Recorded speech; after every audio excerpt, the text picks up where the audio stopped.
Hello friend. তো peptic ulcer, এই peptic আলসারের কী কী কারণে হয় এবং পেপটিক আলসারের লক্ষণ কী কী থাকে, পেপটিক আলসারের চিকিৎসাই বা কী কী, এবং কোন কোন সাবধানতা অবলম্বন করলে পেপটিক আলসার থেকে রেহাই পাওয়া যায়, আজকে সে বিষয়ে আলোচনা করব। চ্যানেল যদি নতুন, চ্যানেল সাবস্ক্রাইব করবেন। চলুন শুরু করা যাক। পেপটিক আলসার, অনেকেই সাধারণভাবে এটাকে গ্যাস্ট্রিক আলসারও বলে। পাকস্থলীতে যখন অ্যাসিডের মাত্রা বৃদ্ধি পায় তখন সেখানে ক্ষত সৃষ্টি হয় এবং ব্যথার সৃষ্টি হয়। এবারে পেপটিক আলসার ঠিক কোন কোন কারণে হতে পারে? ধূমপান বা মদ্যপান, মশলাযুক্ত খাবার গ্রহণ, ব্যথানাশক ওষুধ সেবন, মানসিক চাপ, ঘুম কম হওয়া, অনিয়মিত খাবার গ্রহণ, দীর্ঘক্ষণ উপবাস থাকা, তো এই সমস্ত কারণে পেপটিক আলসার হতে পারে। এবারে পেপটিক আলসার হলে কি কি লক্ষণ থাকে?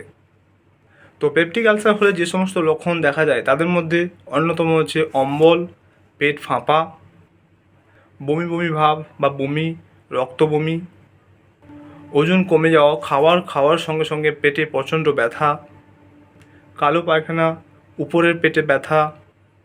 পেপটিক আলসারের ব্যথা সাধারণত সবসময় থাকে না, কয়েক সপ্তাহ চলার পর এটা এমনিতেই ভালো হয়ে যায়। এবারে পেপটিক আলসারের চিকিৎসা কীভাবে করবেন? গবেষণায় দেখা গেছে প্রতি 10 জনে মিনিমাম একজন পেপটিক আলসারে আক্রান্ত হওয়ার ঘটনা দেখা গেছে। এই পেপটিক আলসার 60 বছর বয়সের উপরে যারা থাকেন তাদের আক্রান্ত হওয়ার সম্ভাবনা বেশি থাকে। অবশ্য শিশুরা বা যে কোনো বয়সে পেপটিক আলসার আক্রান্ত হতে পারেন। মহিলাদের তুলনায় পুরুষরা সাধারণত এই পেপটিক আলসারে বেশি আক্রান্ত হন। তো পেপটিক আলসার হলে রোগীদের সাধারণত কোন কোন ওষুধ দেওয়া হয়? অ্যান্টাসিড, রেনিটিডিন, ওমেপ্রাজল, ফেমিডিন, এছাড়াও প্রান্টোপ্রাজল জাতীয় ওষুধ দেওয়া হয়। এবারে সময় মতো যদি আপনারা পেপটিক আলসারের ট্রিটমেন্ট বা চিকিৎসা না করান তাহলে কী সমস্যা হতে পারে? রক্ত বমি, কালো পায়খানা, রক্তশূন্যতা বা অ্যানিমিয়া হতে পারে। এছাড়াও পৌষ্টিক নালী সরু হয়ে যেতে পারে, এমনকি ক্যান্সার পর্যন্ত হতে পারে। এবার হচ্ছে সাবধানতা, কোন কোন সাবধানতা আপনাদের অবলম্বন করতে হবে তাহলে পেপটিক আলসার থেকে রেহাই পাবেন, সেগুলো হচ্ছে ধূমপান বন্ধ করতে হবে এবং পেন কিলার এবং অ্যাসপিরিন জাতীয় ওষুধ সেবন থেকে বিরত থাকতে হবে, অর্থাৎ কম খেতে হবে। ঘন ঘন উপবাসে থাকা বা রোজ খাবার বাদ দেওয়া, স্কিপ করা থেকে বিরত থাকতে হবে।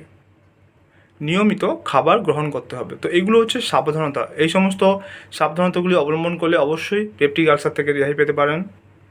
তো আজকে জানলেন যে পেপটিক আলসার কী এবং কী কারণে হয়, এর লক্ষণগুলি কী কী, এছাড়াও এটা চিকিৎসায় বা কী কী থাকে এবং এটা থেকে কীভাবে রেহাই পাবেন কোন কোন সাবধানতা অবলম্বন করলে।